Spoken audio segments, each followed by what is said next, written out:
What's going on, everybody? Welcome to another episode of the Sports Minute with Jaymac and Ace. This is the ASAP Network. How's it going tonight, Jaymac? Not too bad, not too bad. All right, so before we get started, I just want to let everybody know that tonight's show is being brought to you in part by Suzanne's Paparazzi Jewelry. All products are lead and nickel free.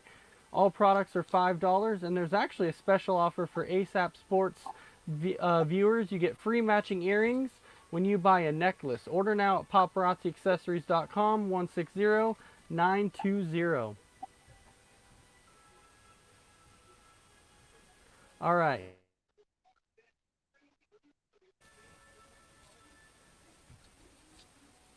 Hold on here. We got some technical difficulties going on. Okay.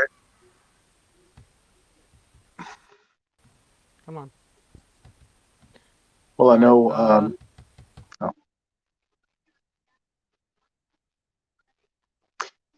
I know. Well, he's having some difficulties. I know we're going to try to go to the top 25 tonight in college football. I'm going to do my picks live for all the games that are happening tomorrow. I think there's only two that have been postponed at this point, so um, we should be all right. While Ace is trying to get his stuff figured out, um, so COVID has hit the NFL, and yeah, it's concerning, but I think they'll get a handle on it. Um, I think we should have been in a bubble from the beginning. I definitely think that's something we should have had. Sorry if my audio's not as great tonight. I am not home this evening, but still jumping on to do this. So um, Oh, sorry. Sorry. I was having some technical difficulties on my side, but all right. that's all Yeah. right. I So was just telling them we're going over the top 25, and I'm doing my yeah. picks live tonight. So Yep. So all right. So obviously the first game that we would start with is the number one team in the country, which is Clemson. And Clemson was actually going up against the University of Georgia. But we all know that that game is not finished yet. So we all know that I love to give a game ball out in every game in the top 25. In this game, I was not able to give a game ball out due to the simple fact that this game was not over. But Clemson was winning this game. yeah, So then we can jump into that number two seed, which was Alabama versus Texas A&M. Alabama single they handled Texas A&M pretty well, and the surprising aspect about this game was that Texas A&M was actually ranked number 13 in the nation.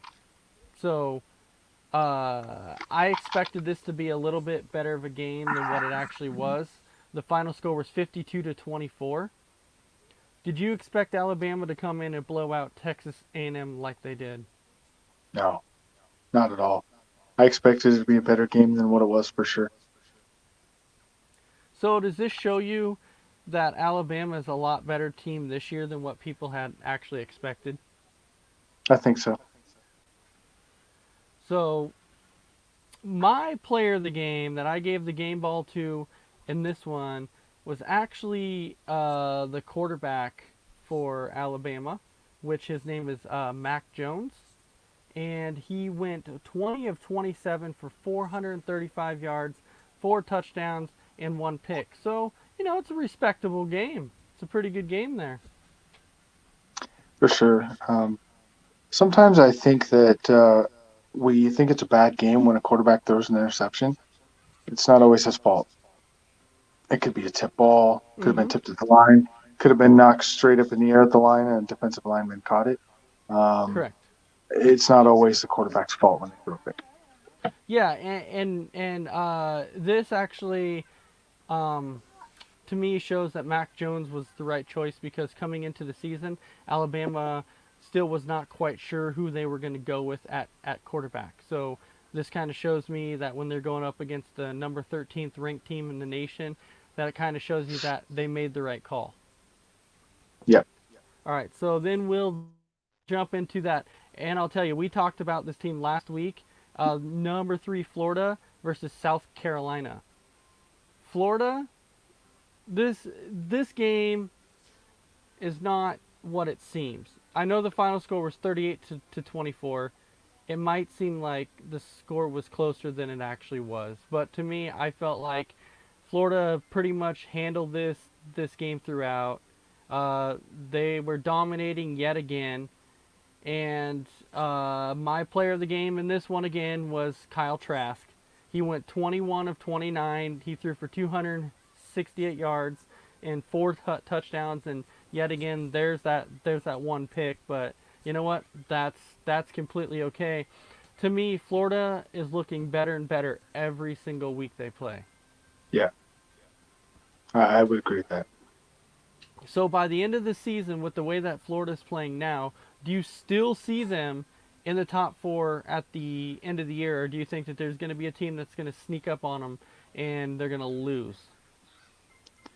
It's tough, especially with all the conferences coming back to play. Mm-hmm. So, I think they'll finish in the top four. With the way that Florida's looking now, yes, I definitely have them going in the top four. So the four seed was Georgia, and they were going up against the number seven seed Auburn. The one thing that I do want to point out about this game's not over yet. Right? But before we got on, let's just say this: Georgia was manhandling Auburn. This game should have been a lot closer. And yes, Jaymac, you had Georgia as the number two team in the nation before college football even started. So, with the way that Georgia is playing tonight against Auburn, is this the Georgia team that you anticipated from the very beginning? Yes, it is. I thought they could do this to anybody they play this year. Um, Alabama will be be their one test, but I think that they are a very, very good team. After what I'm seeing today, I'm starting to agree with you a little bit more. I I I might have underestimated Georgia a little bit. I did not think that they were going to entirely be a top four team, but from what I saw from them today, especially going up against the number seven team in the nation in Auburn, I was expecting Auburn to put a little bit of a fight up, but no, Georgia's just coming in, and I think the reason why Georgia's really doing this is today Georgia's like trying to prove a point, especially with how bad they played last week, and everyone's like, does Georgia really belong in the top four? No, tonight they're coming out and they are proving a point and showing why they belong in the top four. Absolutely. All right. So then we have number five, which is Notre Dame. They're on a bye week. But the thing that I like to point out about Notre Dame a lot is that they're like one of those teams that you see constantly in the top four, but you put them in the top four and they like seem to always get blown out in a playoff game.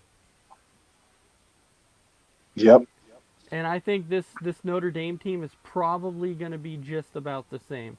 So now since we found out that the Pac-12 and the Big Ten are both coming back, this is where we talked about last week, and we said there is some teams in the top 25 that coming this week we're not going to see in the top 25 anymore.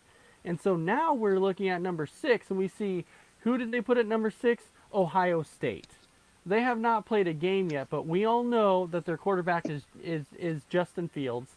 So everyone's like, okay, the top two quarterbacks out in the nation right now is supposed to be Trevor Lawrence and Justin Fields. So Right. with Ohio State not playing a game yet, should Ohio State be ranked at number six? Yeah, I think that's fair. Even though they haven't played a game yet. I mean, preseason they probably would have been in the top four. So getting a few extra weeks off and not playing a game, I think number six is fair. So do you foresee this Ohio State team being in the top four by the end of the year? No, No. and So I only with said you I feel only like the huh? I don't think they can catch the teams that are there now. So you don't believe now.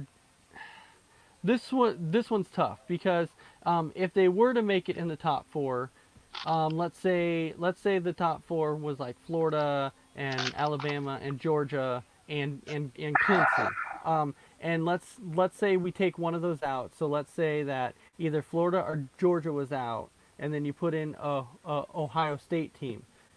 With this team this year, can this Ohio State team compete against this Alabama team or Clemson or Florida or Georgia? Do you foresee them even being able to compete with them? I mean, compete, sure, but what are we talking about? Compete, stay within 14 or 17 points. Yeah. Yeah, maybe that, but I don't see him being able to take one of those teams. Okay, and then we go to number 8, Miami, which number 8, Miami, that's probably around their right rank right now. They haven't, I really wouldn't say they've really played anybody that good yet. This Miami team, I foresee them dropping down. I don't see them moving up into the top 4. They're another team that I don't see in the top 4. They're on a bye week this week also. So now we can jump to number 9, which is Texas versus TCU. You know what surprised me about this? Texas yet again. I don't know what it is about them, Doesn't but Texas. I don't know I'm what not, it is with Texas. I'm not surprised anymore. I saw a stat today that Texas since 2017 is the only Power 5 school to lose to an unranked opponent 6 times. Yeah, and you know what's funny about that? They seem to do it every single year. Everybody hypes them up and says, "This is the year for Texas. Texas is going to be really, really good."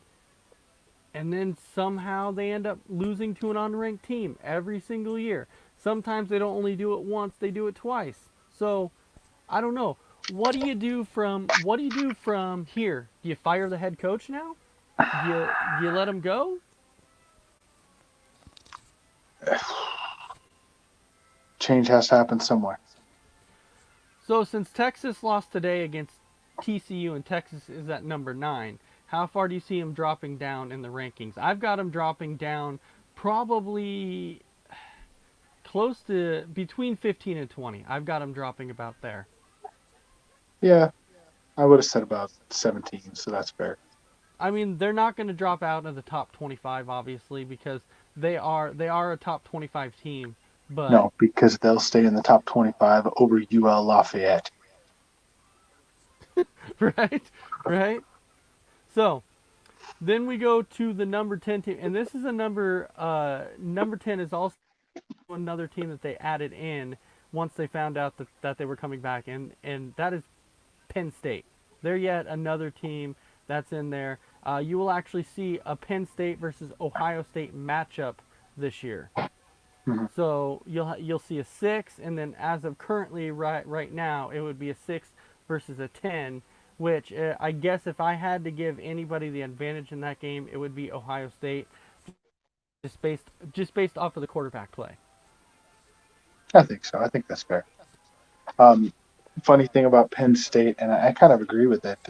When Bill O'Brien was there before he made the jump to the NFL, um, Hmm. and him and James Franklin both, their recruiting style, excuse me, was to go and tell kids, hey, if you want to win a national championship, go play at Florida, go play at Alabama, go play one of those teams. If you want to work hard and make it to the NFL, come play for Penn State. Right. So if you remember, pretty much the last best I would say peer athlete that came out of Penn State, and I hate saying this because I don't want Mr. Freddie Henderson to get all excited here, as we know, because he's a Saquon Giants fan. Barkley. But we're talking about a Saquon Barkley here. So, and I'm not going to deny, yes, Saquon is a freak of nature. He's good, um, but I don't want to go as far as saying he's the next Barry Sanders either. Right. All right. So then we go to the number 11 team in the nation, which is UCF, and tonight they're playing against a Tulsa team. So I don't know if you noticed, but this game right now is actually 26 to 25 in the third quarter. UCF is only up by a point right now. Yep. It's because UCF shouldn't be in the top 25. Pretty simple, really, if you do the math. Yeah, I want to agree with you, but UCF is one of those teams that I feel every for like the last 5 or 6 years they've come out and played extremely well, but they haven't got basically the publicity that they should have, and that's only based upon the conference that they play in. But then this doesn't help them when they're supposed to be good like that, and then they go in and play against an unranked Tulsa team, and they're only up by a point. That really hurts. Yep, and that's the problem. Like so you want to be like a you want to be one of these mid-level teams that want to get some love and get in there. You have to blow teams out. It's just what you have to do in college football. You can't win by a field goal against an unranked team like Tulsa and expect that you're going to get love from the NCAA. It's just not going to happen. Mm-hmm. All right, so then when we jump to the UNC versus Boston College, so when you think of UNC, which is the University of North Carolina, what is the first thing you think of with them? Well, I think of college basketball myself, but There you go. That's exactly where I was going. College basketball with UNC is like the first thing you basically think of. UNC, they they have their years to where they step up and surprise people in college, like when they had Marquise Williams at quarterback, and then a Mitch Trubisky at quarterback. They had a good year with him, and then he went to the NFL and he's kind of a flop there. But he had that one good year in college. But UNC today, even though they're sitting at number 12 right now, they were able to beat a Boston College team. They beat them 26-22, so it wasn't. Let's just say they didn't go in and blow them out. Now UNC right now, they might be at number 12 by the end of the year, and maybe it's just me, but I'm saying by the end of the year they're not going to be in the top 25. they might be close, but I don't think they'll be in it. So my player of the game in this one, and this one to me was hard, man, because when I was looking at the player of the game in this one, I'm like, this is rough because the the quarterback play it wasn't that great. Uh, so I had to go with the running back that Michael Carter, who scored 0 touchdowns in the game, but he had 16 carries for 121 yards. So it was like a 7.3 average. So that was the Yeah. only reason I gave it to him. Other than that, there wasn't really anybody in this game that really stood out that I thought played overly well for North Carolina. All right, so number 14, yet again, is another team that this is the first week we see them in the top 25, which number 14 is the Oregon Ducks. So when they start, I guess we'll get to see how good of a team they actually are. Now, people are really hyping up this Ducks team, saying how good they are going to be. Do you see them being a really good team? It's all going to come down to quarterback play. They don't have Herbert this year, but they returned, I believe it was 9 out of 11 starters on defense, and they returned 4 out of the 5 offensive linemen. So they definitely can be a good team if they can put it all together and play Mm-hmm. for play well. Yeah. Yes, but all right.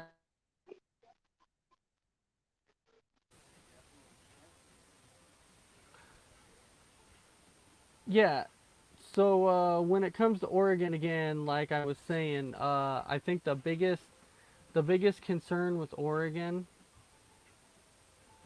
is that the quarterback play right now. That's going to be like Yeah. the biggest thing at this. Yes, the quarterback play right now for Oregon is going to be the biggest thing. We don't know how the quarterback play is going to be.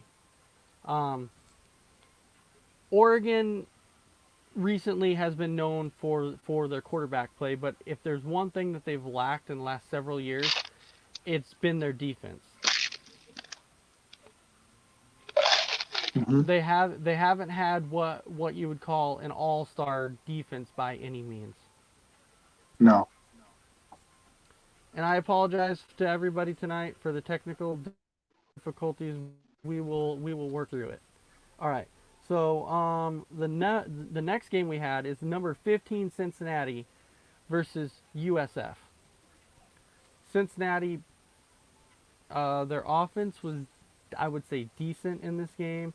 Their offense wasn't great.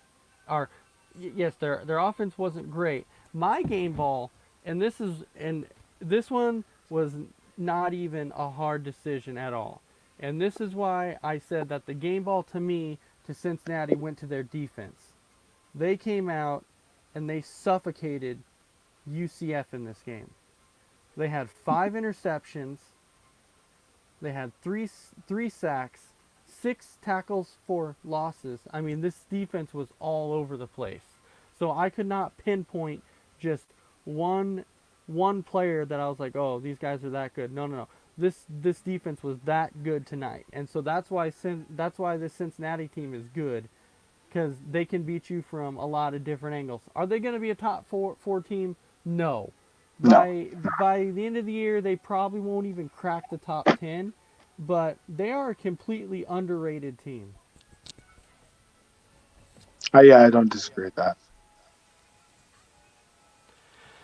Okay, so the next game, yeah. So I told you that my player of the game was the defense in that one. So the next game that we were going to talk about was number 16 Mississippi State versus Arkansas. And this is one that, when you look at, this game actually surprises me. Did you happen to look at the score in this game? Because right now, Arkansas is beating Mississippi State 21-14 in the Hmm. fourth quarter. Now, let me go off on this for just a second. I will tell you something. Now, Mike Leach went to Mm-hmm. Mississippi State, took the air raid offense to the SEC. Every person in this country said the air raid offense will never work in the SEC. And look what Mike Leach is doing at Mississippi State. It hasn't been Mike, working so far. he's been in games. I mean, he's taken a Mississippi State team from nothing. And remember, these are not his guys. He didn't recruit these guys. No.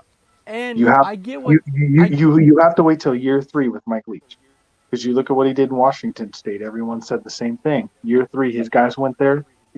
Did they? I mean, did they go to the Rose Bowl? Did they win? No, but they were there a couple of years in a no, row. and you know what? I completely agree with you. But the toughest thing about this right now is that Mississippi State is not winning games. So that's why Mississippi State. That's why people are going to look at them and be like, "I told you that air raid offense is not going to work because they're not winning games." I'm not going to take any credit away from them that they have been in games. Yes, absolutely they have, but they're not able to win the ball games. Yeah, but again, wait till year 3 with Mike Leach, because year 1 you're going to come in and you're going to take a senior quarterback who's been in uh, the same offense for 3 years, and you're going to come in and install the air raid offense. Hmm. He's not going to catch on to it right away. So you just start prepping the guy behind him. So now we'll go to number 17, Oklahoma State versus Kansas. Yes, Kansas. Um, Oklahoma State came in. They looked good in this game. They steamrolled Kansas, 47-7. The last 2 weeks, the player of the game for me for Oklahoma State has been Chuba Hubbard. However, Chuba Hubbard is not the player of the game to me in this game.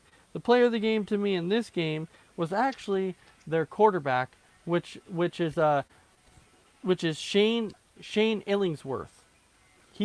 I picked him even though I wanted to go with Chuba Hubbard, but I figured everybody was getting tired of me picking Chuba Hubbard every week as my player of the game, and that is only because to me, the guy is a top 5 running back in the nation.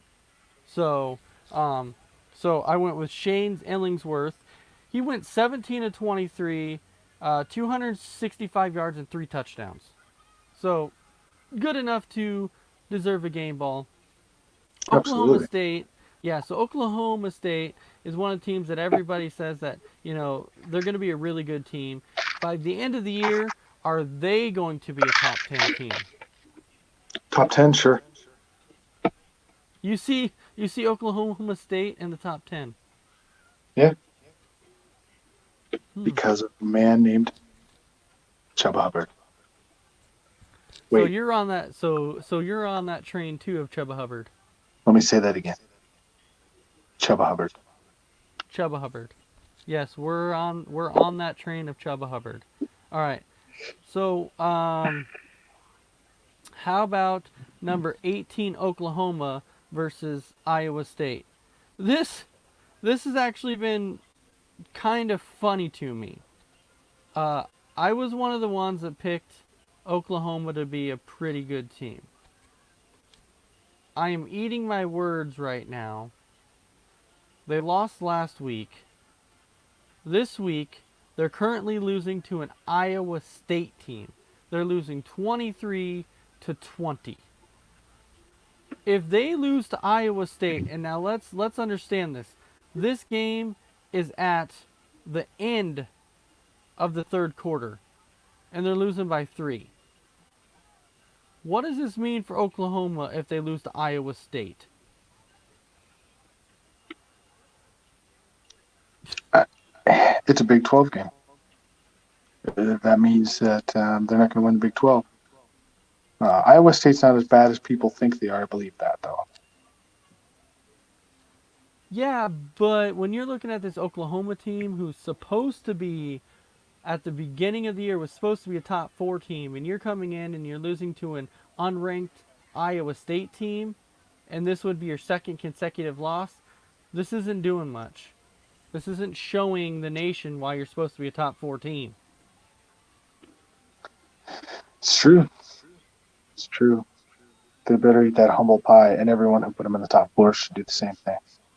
I did. I put them in the top 4. I thought that they were going to be a top 4 team.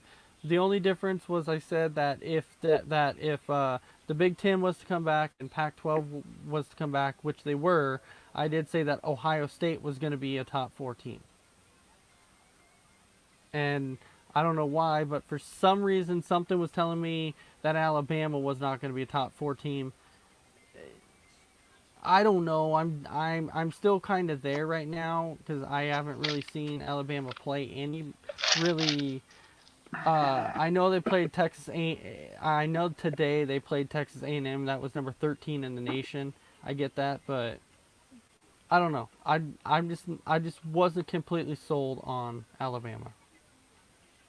All right. Um, so how about we go to number 19? And as everybody knows, I am a huge Packer fan, which means it would probably doesn't surprise a lot of people that my college team is actually the Wisconsin Badgers. And right now, the Wisconsin Badgers are ranked number 19 in the nation. When you look at this Wisconsin Badgers team, I wanted to desperately put them in the top 4. That's what I wanted to do. But when I looked at their schedule, I realized they're not playing a lot of good teams this year. So even if they were going to go undefeated, I think their strength of schedule would absolutely hurt them. The only thing that might possibly help them out was when they got to the Big Ten championship, and I will put them. I will say that the Big Ten championship right now is going to pretty much be the same thing as it is every single year, and it's going to be Iowa State versus Wisconsin in the Big Ten championship, which Wisconsin has not figured out a way to beat this Ohio State team yet. But if Wisconsin goes undefeated and it beats Ohio State, would that be enough to get them in the top 4? I don't think so. But you went Because, undefeated. You couldn't look past that. yeah, but I think you got all your SEC teams that you got Georgia, Alabama, Florida. I don't know you're going to get past those. And for that matter, I don't know that any team can. Just It's just going to be tough this year. All right, so we can go to number 20 LSU versus the unranked Vandy Vanderbilt. LSU is absolutely annihilating Vanderbilt at this point, just like everybody thought. It's 41-7. It's in the fourth quarter with 2 minutes left, so LSU is going to obviously win this game. This is the Yeah. type of team that people expected LSU to be, but when they lost, since they already lost, the thing that I don't want to jump on that bandwagon yet because they are playing a Vanderbilt team. And Vanderbilt team, let's understand this. Vanderbilt team has been a doormat for a while. They have been they have not been relevant in quite some time. So I'm not ready to jump on that bandwagon yet again for LSU. Right. Yeah. And I think LSU's loss is tougher than if you had a Florida State, or I'm sorry, a Florida and Alabama or a Georgia lose, because they're going to lose to each other. They're not going to lose to another team. No, but this LSU team, I was going to say, do you see LSU being able to beat this year? Do you foresee them being able to beat an Alabama team, a Florida team, No, anybody no, like that? And I don't think they can. They have too many. They lost too many guys. it's true. They lost a ton of guys. They lost their quarterback. Uh, they lost running backs. They lost receivers. They lost a lot of guys on defense. This they're basically almost restarting. Is basically what they're doing. Yeah. All right. So now we go to number 21 Tennessee versus Missouri. Tennessee won this game. It was 35-12. What has happened to Missouri? Missouri used to be competitive, and over the last several years, they have not been competitive at all. Uh, I they were think that, they were good when Drew Lock was there, but yeah, I think they were good in the Big Ten when they were there. They went to the Big 12. Excuse me, they went to the SEC. Uh, and a couple of years they were able to compete, but I, they don't have the recruiting that the other schools do, and that's what it comes down to in the end. They're not drawing anyone away from Alabama. They're not drawing anyone away from Georgia. They're not drawing anyone away from Florida. If you can't do that in the SEC, you're not going to compete. It's that simple. do you foresee them jumping ship at any point and being like, this isn't the conference? Because if you can't compete after a while, you might want to jump ship and be like, we tried to join this conference because we thought we could compete, and they obviously can't. Yeah, I mean, if you want to battle for a national championship, you got to be in the Power Five, and where are they going to go? Yeah, but are they going to really be able to compete with anybody? They don't have the recruiting. They cannot recruit like the big time teams like Alabama and LSU and Florida.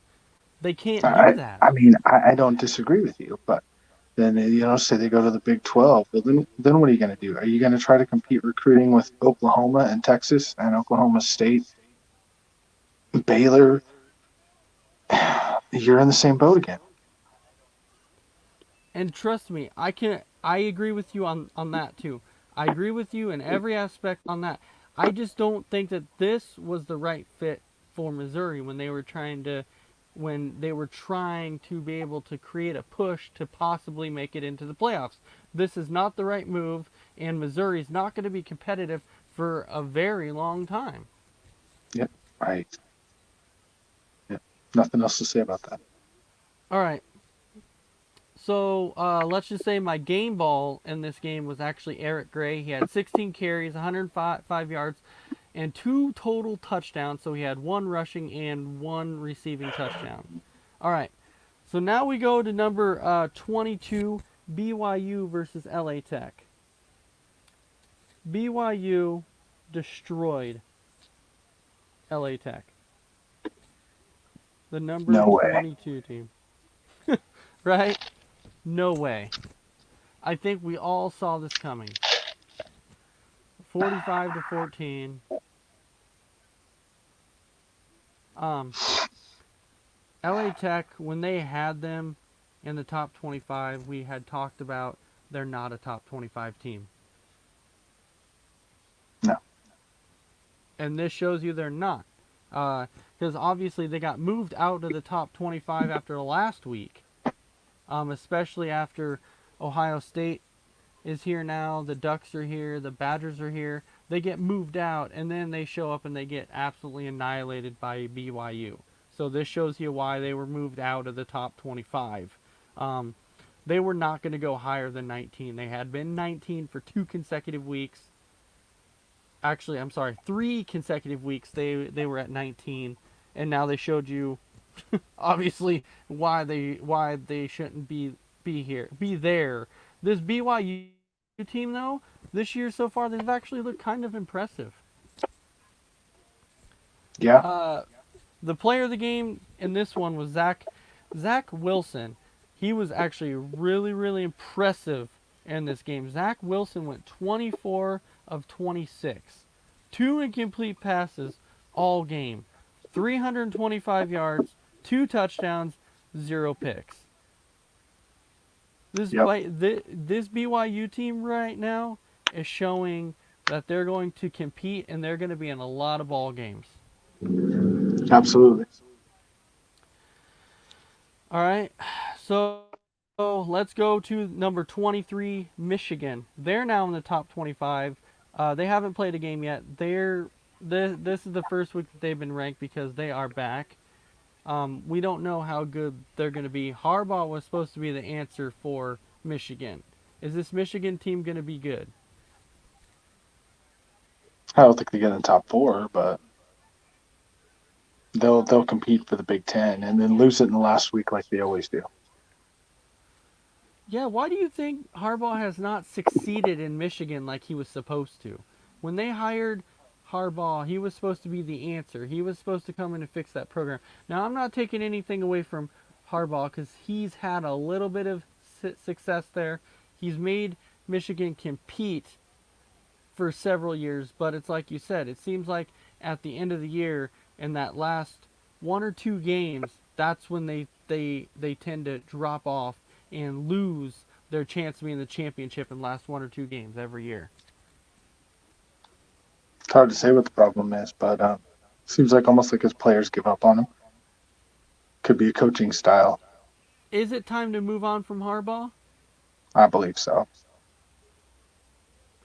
If Michigan moves on from Harbaugh, I can guarantee he's getting another job somewhere else.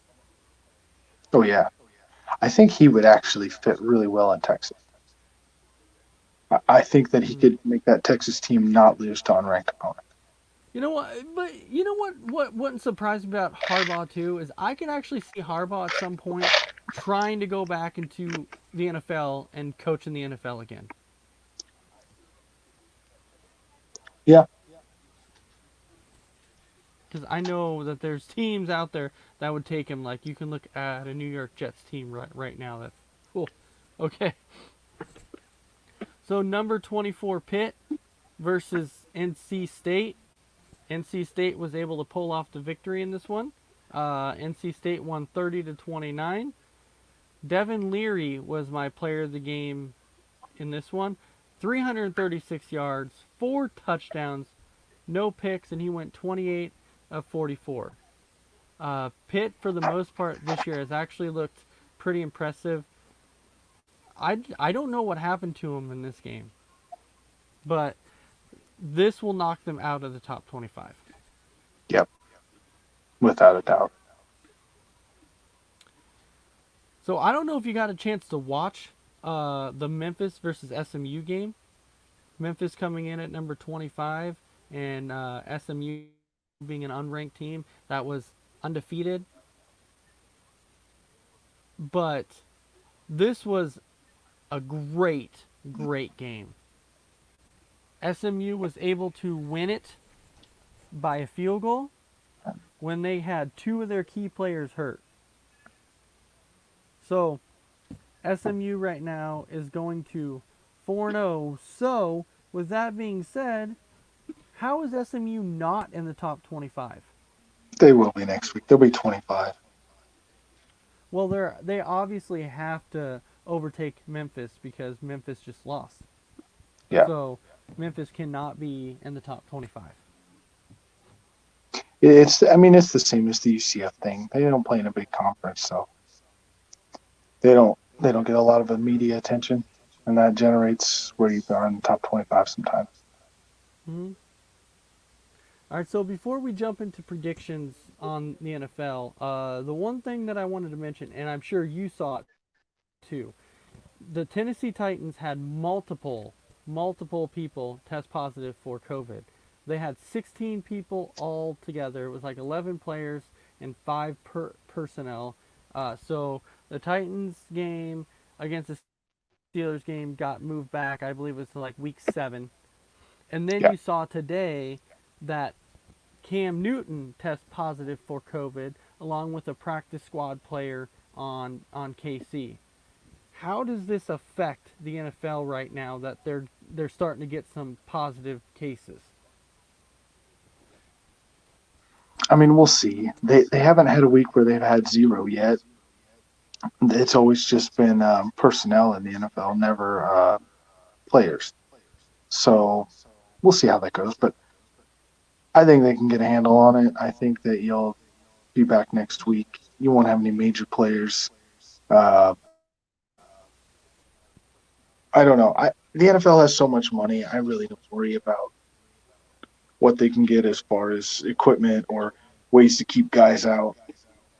No, This but world, the thing that's this country's all about money. So I don't, I don't know, but the thing that's kind of concerning me the most about this is, do you foresee the NFL at some point being like, hey, you know what? It looks to me like the players are not following the protocols. They're not wearing masks. They're not hanging out at their home. They're not doing what they're supposed to be doing. So because of that, do you see at some point the NFL going, hey, you guys are going to have to strap it down. You guys are going to have to follow the protocols, or we're going to have to cancel the season. Now, I don't want to go that far because I don't think they would do that, but it could be a possibility if they continue to get more positive and positive cases. I'm here to tell you, if the NFL had one game a week, people would watch it. They're not shutting down the season. It's too No, much money. but There's too do much money you involved. but do you agree that the NFL might be able to work around how they can make some kind of bubble? Because when you look at the Yeah. NBA, they created a bubble and they had zero positive cases once they were able to create a bubble. And so in the NBA, they had those 3 courts that they played on. Now they could find maybe 4 or 5 fields and be like, okay, these are the 4 or 5 fields that we're going to play on. We're going to have all of our games here, and everybody is has to stay in their hotels. They cannot leave. So kind of like what the NBA did. I could kind of maybe possibly see them doing that at some point because that's what the MLB did in the playoffs. That's what they're doing now. Yep. I think so. Would it hurt them in the long run if they had to create a bubble? No. It's the NFL. People will still watch. It doesn't matter. People still watch the NBA and they were in a bubble. Yep. All right, so now we can actually jump a little bit more into games this week in our predictions. So I know they had that Thursday night recap on Thursday between the Broncos and the Jets, but We don't. I mean, we don't need to recap any more of that. It was no, hot. no, It was no, garbage versus garbage. The hot garbage team won. The no. Jets are done. They're 0-4. Adam Gase is going to get fired. Yeah, and I don't want to recap that game, but what I'm saying is I had the Jets predicted at 1-15, and I said their only win this year was going to be against the Broncos. The only reason I said that was because of Brett Rippon being at quarterback. So with that game, I don't know if the Jets are going to win a game now. I don't know who they're going to beat at this point. Yep. And I have to say, New York to go 0-32. Oh yeah, can you imagine how the state of New Jersey actually would feel right now because they have the Jets and the Giants? It's insane. What's All our right. first game? So the first game, well, we were obviously going to talk about the Chiefs and the Patriots, but since that game was postponed, that game they're saying right now should be either Monday or Tuesday, pending if they get some more positive cases. It could be even moved back even farther. Um, I was kind of looking forward to that game because I was kind of intrigued to see how Belichick could make his adjustments and be able to slow down the Chiefs, which I don't know if they really could do that. But anyway, so actually, the first game that we were supposed to talk about right now is the Seattle Seahawks versus the Miami Dolphins. And I know last week when we got to the afternoon games, we always said, was there much talk about? And then we ended up eating a lot of humble pie because there was a lot of upsets. Yep, but there's not going to be an But upset this time. the, no, this is not going to be an upset. Fitzmagic played well last week, but it was against the Jaguars. He played well. They looked good. Seattle's looking really good right now, or I should say Russell Wilson is. The dude has been on fire, virtually unstoppable. 14 touchdowns to 1 pick on the season. That's crazy. And he probably should have 15 touchdowns if DK Metcalf can run another yard into the end zone. Without dropping the ball before, yeah. So, Right. so but this one, even though how well Miami played last week, I think this game's going to be a blowout. Seattle in a blowout. Yeah. Like 40-10 or something. So, the next one was Jacksonville versus Cincinnati. Every week I keep saying, this is Joe Burrow's week. Joe Burrow's going to get his first win. I've said it for 3 consecutive weeks. I don't know. Last week it was close. They had the Eagles. They had them.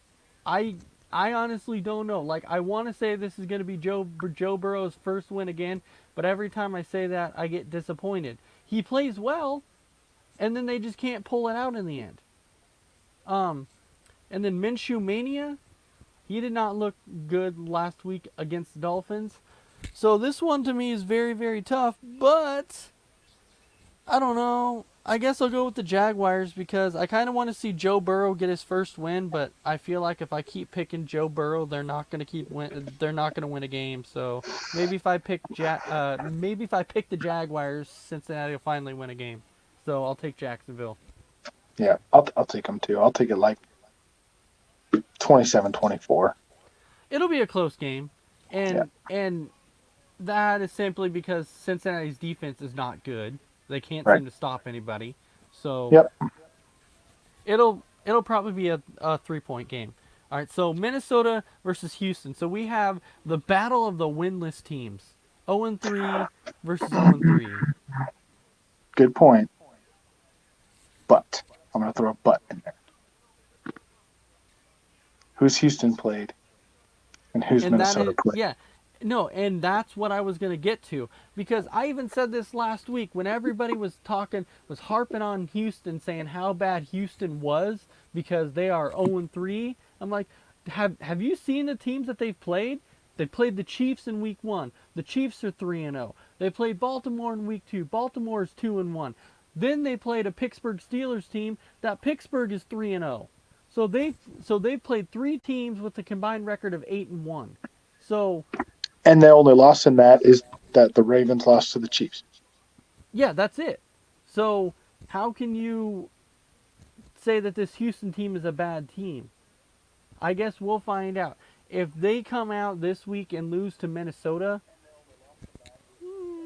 then yeah, then maybe they are a bad team and they need to fix something. But this Minnesota team, jumping to them, everybody actually had Minnesota as the heavy favorites this year in the NFC North, even though they lost to Stephon Diggs. Kirk Cousins has not played well. And he's not going to play well again. So it's Last week was the coming out party for Justin Jefferson, who actually looked like the first round pick that everybody was talking about he was supposed to be. So I don't know if it took a couple weeks for Kirk Cousins to grow that connection with Justin Jefferson, or if Kirk Cousins just isn't the guy like everyone's saying he is. And I honestly don't trust the guy at this point. This one to me, and I'm not saying it just because I'm a Packers fan. If I had to pick a team right now, I believe that this is the week that Houston is going to show everybody that they're not as bad as they think. 31-20. Houston. Does Kirk Cousins throw any picks in this game? Because we Two. know two, Two. Mm-hmm. but he's not going to have another one of those 11 for 28, 113 yards and three picks. No, it's because Houston doesn't have the secondary for that. I I can agree on that. So Yeah. the next game we have is the Cleveland Browns versus the Dallas Cowboys. I Everybody knows I have never liked the Cowboys, but when it comes to the Cleveland Browns versus the Dallas Cowboys, this is hard because I don't trust Baker. I never have, and I don't know if I ever will. He's got weapons. I mean, come on. He's got an Odell Beckham. He's got a Landry. He's got a Njoku. He's got a Kareem Hunt. He's got a Nick Chubb. How are they not winning more games? I don't get it. So just based off of Cleveland and the way that their offense has been lackadaisical and not good at all, minus Mike Chubb. Mike Chubb, well, and I would throw in a little bit of Kareem Hunt in there because Kareem Hunt and Nick Chubb have actually made Cleveland kind of relevant this season. That's about it. Right. Um, so with that being said, I'm gonna have to go with Dallas because Dallas, they're a high octane offense. They have a great offense, and I don't think Cleveland's gonna be able to match Dallas point for point. So I got to go with Dallas. Yep. I think I picked them. I think I came on Thursday and said that too. So yeah, I think they'll win in Is the it end. is it gonna be a close game though? Yeah, I think it'll be close. Even with Baker Mayfield at quarterback for Cleveland. Yeah, because you have Nick Chubb and Kareem Hunt that can run the ball, You and know, Dallas can't stop the run. They might both yeah, go for 100 and 2 touchdowns each. and that is perplexing to me that I don't understand. So Cleveland knows that they have a Nick Chubb and a Kareem Hunt that can carry a load. You can hand it to those two guys virtually 20 times a game if you wanted to. So if they wanted to win games, they could do it just off Kareem Hunt and Nick Chubb. So why do they throw it so much instead of handing it to Nick Chubb and Kareem Hunt? I don't know. All right, so um, Baltimore versus Washington. Baltimore 40-7. Yeah, I would. Yes, this What analysis are we going to talk about? Dwayne Haskins is going to go throw 4 interceptions. no the only thing I was going to mention in this game, we pretty much know that it's going to be a blowout. Baltimore's going to come in and blow them out. I did have two people though who told me that they actually thought that Washington had a chance in this game. However, the one Washington football team fan that I know, and we know him, and his name is Dave Koch. When I talked to him, Dave Koch, being a Washington fan, said, "Hey, you know what? If Washington can score 10 points in this game against Baltimore, I will be happy." Yep, And I'm like, "Hey, you know what, buddy? Being a Washington fan, that's a great analysis. I'm glad you're saying that. for sure. Not coming in and being like, "Hey, Washington's going to win this game." That's blasphemous, bro. That's definitely not going to happen. All right. The New Orleans Saints versus the Detroit Lions. These are two of the teams that are kind of like Jekyll and Hyde. You're not sure. We know that Mike Thomas is out again in this game. But Detroit is like one of those teams to where they should be good, but they can't seem to hold a lead too, just like the Atlanta Falcons. So last week they were able to pull off the upset against the Cardinals, where you're like, man, this team's kind of surprising because when they're good, when they're good, they're good. When they're bad, they're bad. So without Michael Thomas, this one was tough. But for some reason, something's telling me that Drew Brees is gonna bounce back in this game. So I'm gonna have to go with the Saints. Yeah, I think so. I think Drew Brees knows the urgency, if you will, of this game. Yeah, How bad they need it. because what is the odds of the Saints being able to bounce back from if they were to go 1-3, having Tampa Bay in this division and Carolina finally getting their first win? We're not really sure what's going to happen with the Falcons yet, but how tough would this be? Knowing no, even though we know that our one win was against Tampa Bay, this would kind of be an uphill climb. Yeah, for sure. Which comes to our next game, which is the Arizona Cardinals versus the Carolina Panthers. Oh, I wanted to say Arizona by a long shot, but does everybody know that DeAndre Hopkins is actually questionable in this game, and they actually don't know if he's going to play? And if Yeah, DeAndre Hopkins does not play in this game, how big of a loss is that for Arizona? big. I mean, he's the number one receiver in football right now. 32 catches, 365 yards. You're losing number one production in the NFL. So it's big. If he doesn't play, they're not going to win. But we're going off as he is going to play. So I have to say Cardinals 31-20. I will agree with you on your pick, and I will go with the Arizona Cardinals. I don't think it'll matter if DeAndre Hopkins plays or not. I think they will manage to win anyways. They still have enough on offense to win. Last week we did say that Carolina wasn't going to win, and that was because Christian McCaffrey was out, but Mike Davis was able to actually step up and look good. Bridgewater looked good in that game, and yet again, Robbie Anderson did again.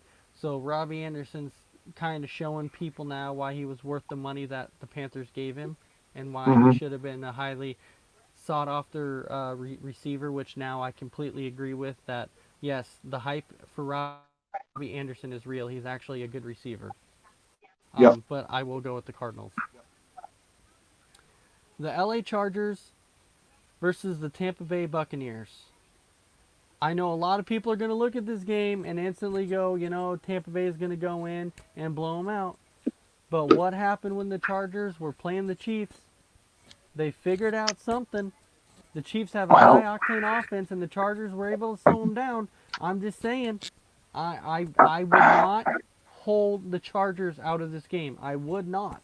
I believe it's going to be a good game. I believe Tampa Bay will find a way to win it, but it is going to be a better game than what people are thinking it's going to be because this Chargers defense is actually pretty good. yeah.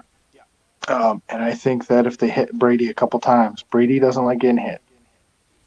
And if their defense can create a pass rush and hit Brady, they're gonna be able to stay right in this game. So I mean, I'll take the Bucks by a very small margin, like 3 points. Hmm. So, um, our next game, and I know you love to talk about these guys because we all know that Mr. Freddie Henderson loves them. So we have the New York Giants versus the LA Rams. Rams 71-3. Who Wow, knows? Yeah, they're that's not going to score 71, but I'm just making a point. Um, yeah. 38-7. They pull Goff in the third quarter. The That's Rams, that's yeah, the Rams this year have actually been a better team than basically what we gave them credit for. At the beginning of the year, I didn't think this Rams team was going to be very good, and they've actually shown that they're actually a pretty decent team. But this Giants team, I don't know, they're a mess right now. They are a mess. they So, lost 36-9 to a backup San Francisco team. mm-hmm, So uh, there's not definitely. much else to say. So I definitely have to go with the Rams in this game. All right. The Buffalo Bills versus the Las Vegas Raiders. This game might actually be a fairly good game, but I still have to go with the Buffalo Bills in this game. I believe that right now Josh Allen is playing like he's a top 5 MVP right now. So Hmm. he's rejuvenized his career. He's making people start to believe in him a little bit, and the Buffalo Bills are looking smart for making that trade for Stephon Diggs. Yeah, and I think the big play in this game is going to, not the big play, but the big scheme in this game. The Patriots showed how to beat the Raiders. Double cover Darren Mhm. Waller. You do that, you're winning the game. And Scott McDermott is a very, very smart coach, and he'll figure that out very quickly. Yeah, so when Scott McDermott first became a head coach, there was a lot of people that didn't know much about the guy. But as it shows now, Scott McDermott turned around that franchise, and he is a I mean, yeah, very yeah. they went from zero postseason appearances in 19 years to two in the last three, and it'll be three in the last four under him as a coach. So So the guy's a brilliant coach. Um, so with that being said, I do have to go with Buffalo because I know people are talking about how this Las Vegas team's offense was really good, but as they showed, if you slow down Waller, they don't have much besides Josh Jacobs besides Waller. yep, So I will go with the Buffalo Bills. So the next one we have is the Indianapolis Colts versus, and I hate to say this, the undefeated Chicago Bears. Somehow the Bears have managed every week to somehow continue to win. they won't this week. Indianapolis is the number one defense in the NFL. They're young too. They're They're a young young. and they're They're and young. they're good and they're good. So the, it'll be a close game, but in the end, Indianapolis will make that stop they need to win this game. Nick Foles is starting, but I don't think that that's going to really make much of a difference. There's tons of tape on Nick Foles. So if Nick Foles is starting, you got tons of tape to work with, tons of things you can do to stop. Yeah. So in this one, I'm going to go ahead and I'm going to take the I'll go ahead and I'll take the Colts in this game also. I think it'll be a close game, but I'll make it a 4 point game. So just in case everybody knows, if they were expecting to watch the Bears play at 10 o'clock, the Bears and Colts are not playing at 10. Their game actually got moved back to an afternoon game, so they're actually playing at 1 o'clock in the afternoon now. Well, 1:25 to be exact, but The just West so Coast, everybody so knows. 125 West Coast is 425 East Coast. Yeah, and then 3:25 Central. Yeah. Yep. All right. So then the last one we have of the night is actually the Sunday night game, which the Sunday night game is the Philadelphia Eagles versus the San Francisco 49ers. The Eagles right now are banged up at receiver. Like they really are banged up. They don't have an Alshon Jeffrey. They don't have a Deshaun Jackson. Um, Carson Wentz has not looked like the Carson Wentz of old. His last, I would say, great year was 2017. He's not that Carson Wentz right now. The 49ers are also banged up. So we have to actually see who's going to all be coming back and playing in this game. But Right. I don't believe they have a Mostert still. I think Garoppolo's playing. I haven't heard much about that yet. Um, George Kittle's supposed to be playing in this game, so that'll be big for them. I just don't know if the Eagles have enough. I would like to see the Eagles win it, but I don't think they can. So my Yeah. gut's just telling me to go with San Fran in this game. Yeah. I think you got to go with them. 23-20 though. I think it's close. Well, the difference is with the Eagles and the Niners is that the Eagles, when they are playing basically a backup team, I think the Eagles could actually be a backup team. I don't know. Um, Yeah. all right, but I have nothing else to say. J-Mac, how about you? Nope. Let's gear up for a great day of football. Um, we'll see y'all on Monday night when we get to wrap up Monday Night Football. All right. So yes, you will see me and J-Mac again on Monday night. So I hope everybody enjoyed the episode today. So I just want to thank everybody for watching, and please come back and join us. I believe next week, Big Shaw should actually be on the show. If I if I do remember right, he should be back Yep. next week. So I do you'll believe see. he'll be on. I don't know if he'll be back Wednesday yet or not, but he'll be back with us next Saturday, as All far right. as I understand. Okay, Yep. so you guys will be seeing me and J Mac, and actually this week, yet again, Mess Around Dave will actually be back again on Monday night. So you will be seeing Mess Around Dave on Monday night too. So I just want to thank everybody for watching, and I hope everybody has a wonderful night, and I hope you enjoyed our show, and we look forward to seeing you. And next time, leave some comments and reviews and whatever else, and please purchase a shirt if you would like a shirt.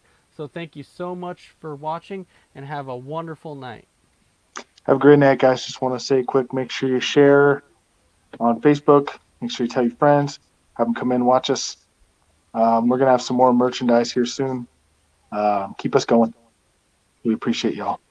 Thank you. Good night.